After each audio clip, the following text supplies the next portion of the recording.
Bon dia tot el dia. Mira, volia explicar el que segurament és el cas més rellevant que m'ha passat amb el tema aquest de mantenir el català. Doncs res, resulta que jo farà un parell d'anys vaig conèixer una persona que deu tenir voltants de 70 anys, una persona castellanoparlant, amb família castellanoparlant, immigrant d'Andalusia.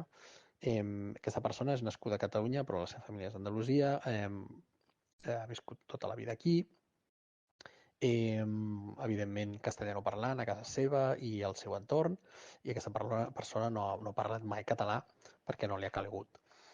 Aleshores, el dia que ens vam conèixer, jo ja practicava l'hàbit de mantenir el català, així que li vaig parlar en català, i ella em va dir, ai, disculpa, que jo no hablo català, no sé què, i vaig dir, no, no, cap problema, tu parla com vulguis, jo parlaré també en català, que em sento més còmode, etc. Perfecte, cap problema.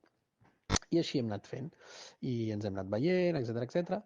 I el tema és que doncs farà cosa d'uns mesos, aquesta persona va decidir començar a parlar-me català, sense jo dir-li res.